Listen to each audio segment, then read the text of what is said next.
Salut chers fidèles abonnés de la chaîne, cliquez pour gagner, j'espère que vous allez très bien.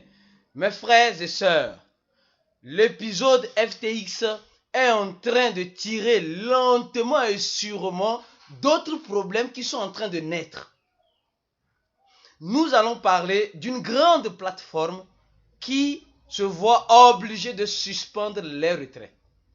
Nous allons aussi parler de Binance, un client qui est en train de dire qu'il a perdu plus de 1 bitcoin sur son compte, bien qu'il a activé le 2FA. Comment ça s'est passé? On va un peu brosser cette histoire-là.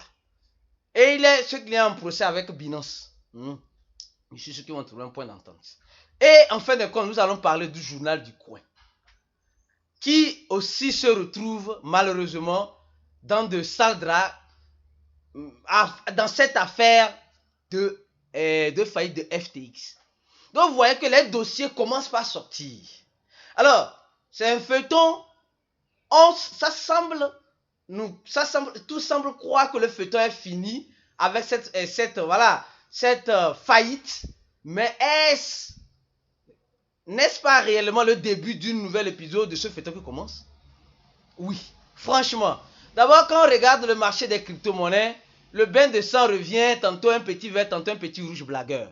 Si tu ne veux pas rater les informations importantes, parce qu'on vient à peine de faire une vidéo, il y a de cela presque 2 heures, 3 heures de temps, nous sommes en train de faire une deuxième vidéo pour informer notre public. Parce qu'en ce moment-là, vous avez remarqué une chose sur la toile.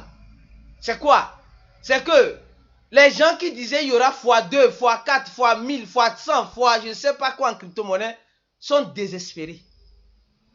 Mais nous, c'est en ce moment-là, nous sommes plus actifs.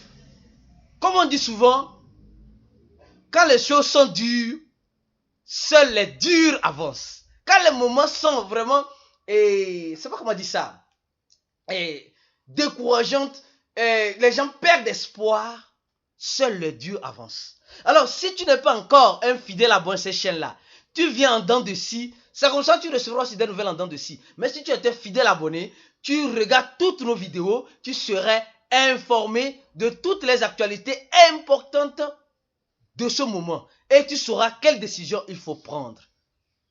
Nous vous invitons à nous rejoindre dans notre groupe VIP. Faites votre inscription, faites le coup de cliquer pour gagner. On vous aidera à préparer votre mental face à ces chocs, à ces révélations choquantes que nous sommes en train de voir en ce moment sur le marché. Nous allons commencer avec l'épisode de Binance. Celle-ci. Et on dit un client qui avait des bitcoins s'est vu voler en direct ces bitcoins-là sur Binance. Et qu'est-ce qui se passait? On dit le gars vit à Curitiba. Curitiba, c'est au Brésil.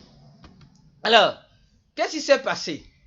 Le client dit simplement au client qui passe à recevoir une série de SMS in son téléphone. Voilà là où ça a commencé l'affaire. Il a commencé par recevoir assez de SMS. Donc, si tu commences par recevoir assez de SMS suspect d'un échangeur, mon frère, ma soeur, prudence. Prudence. Si tu reçois des SMS, on dit qu'il y a des activités illicites qui sont en train de se passer sur ton compte, n'appuie pas sur un lien pour essayer d'accéder. N'appuie pas sur un lien pour essayer d'accéder. Rentre pas le lien officiel de l'échangeur. Alors ici, on nous dit que le client avait un solde de 1.5 bitcoin. Le hacker a enlevé sur ce 1.5 bitcoin 1.39 bitcoin. Il reste actuellement 0.11 bitcoin. Et cette opération-là, le hacker a converti ces bitcoins en Ethereum. Il a eu environ 20 Ethereum. Et il a retiré. Maintenant, il est en train de dire à Binance, il a lancé un procès contre Binance. Et il est en train de dire qu'il a activé le 2FA ici. Assurance de son compte habilitado mais un facteur de sécurité. Donc, il a activé des facteurs de sécurité sur son téléphone. Malgré ça, il s'est fait voler. Parce que, sûrement, voilà, on ne sait pas, on va voir où va en venir cette histoire. Parce que Il dit c'est le pire moment de sa vie. C'est le pire moment de sa vie. Il a vu toutes ses économies s'écouler.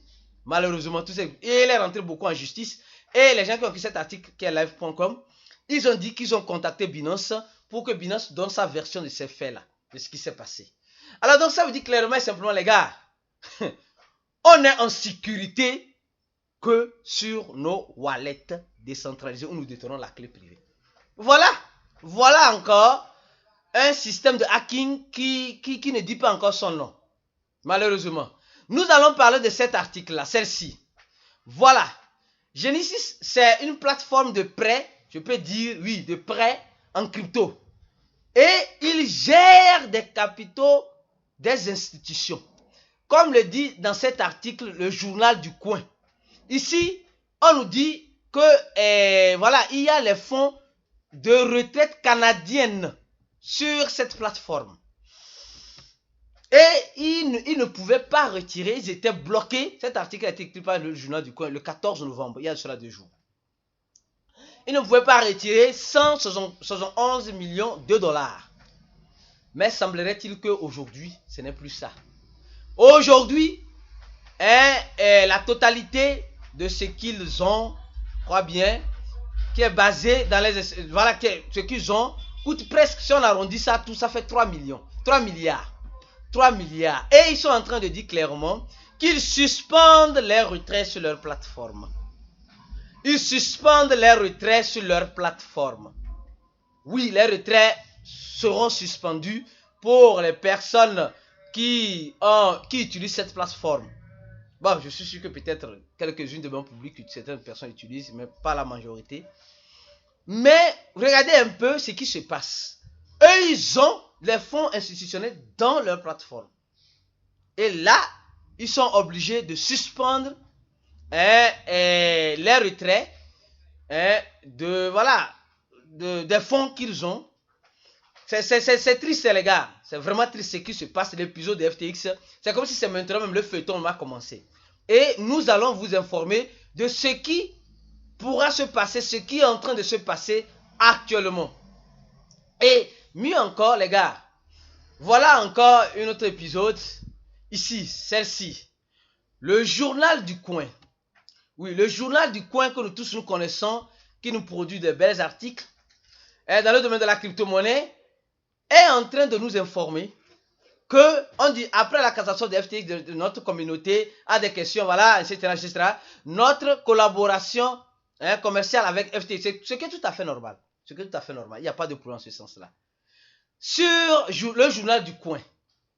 Mais le journal du coin utilise l'utilisation de FTX pour gérer les fonds des membres de trading.com, du trading du coin. Donc, trading du coin je peux dire, est lié au journal du coin. Le trading du coin, c'est quoi?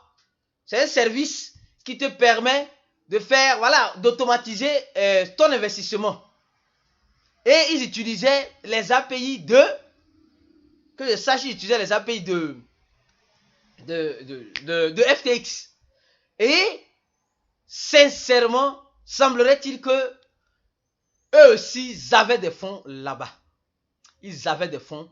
Comme le dit ici, il s'agit d'une société jumelle au journal du coin, qui est le trading du coin, qui offrait des services sur FTX exclusivement de trading via les clés API.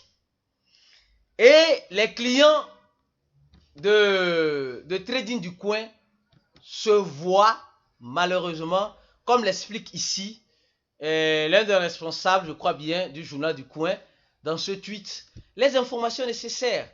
C'est triste. Ils sont aussi victimes. Moi, je dis ils sont aussi victimes. Actuellement, quand vous voyez dans le forum, les gens disent non, voilà, le journal du coin, ils sont les seuls responsables. D'autres disent ils sont transparents, patati, patata. Les gars, c'est sérieux ce qui est en train de se passer.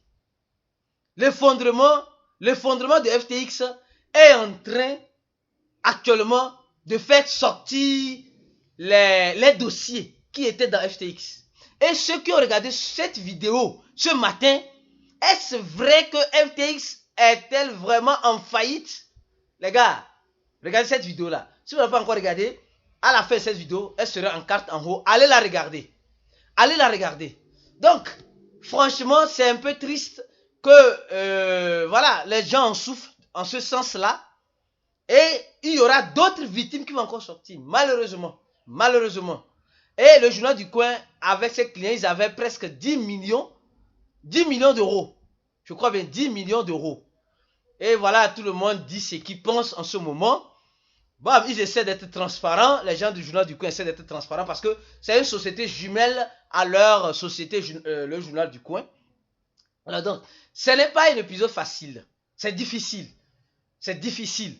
Donc, cet effondrement de FTX est en train de faire couler le bateau de plusieurs sociétés comme Genesis, comme le journal du coin avec son entreprise jumelle qui est trading. Nous nous rappelons très bien quand le UST de Lunaterra avait effondré aussi, ça a effondré aussi les actifs de Just Mining, de Asher aussi. Donc, il y a, en fait, c'est pourquoi nous ici, nous collaborons avec tout le monde, mais nous n'avons pas des produits créés par nous-mêmes, à part notre cours, pour éveiller les consciences. Pour éveiller les consciences, pour que chacun soit autonome de sa décision qu'il doit prendre. C'est ça nous faisons. Quelqu'un pour gagner, du moins, à ce que je sache, n'a pas encore développé, c'est pas un robot trader. On peut collaborer avec d'autres qui l'ont développé, mais quelqu'un pour gagner même a juste commencé par la base, éduquer la communauté.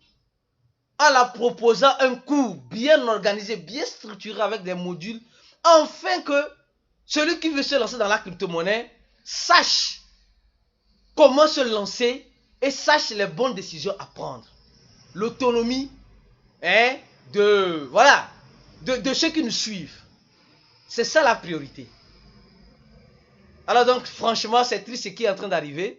Mais elle est arrivée. Je pense que je vais m'arrêter là. Je ne vais pas, franchement, je suis un peu attristé à ce qui arrive au journal du coin en ce moment, avec son entreprise jumelle, qui sont en train ou bien ont perdu 10 millions d'euros de leurs clients. Et franchement, c'est pas facile. Ce n'est pas facile. Ce n'est pas facile. Ce n'est pas facile. Oui, je me rappelle l'épisode que Asher aussi avait vécu en ce moment aussi, avec Lunaterra classique, avec son stablecoin. Il était plus exposé en ce sens-là. Je pense qu'on apprend à chaque fois de nos erreurs. Nul n'est parfait, comme le dit, nul n'est saint. On apprend à chaque fois des erreurs pour mieux avancer, pour un avenir meilleur. Donnez j'aime la vidéo, partagez la vidéo maximum. Et on se dit à la prochaine vidéo. Sur cette chaîne, cliquez pour gagner si vous êtes un abonné. Et ciao.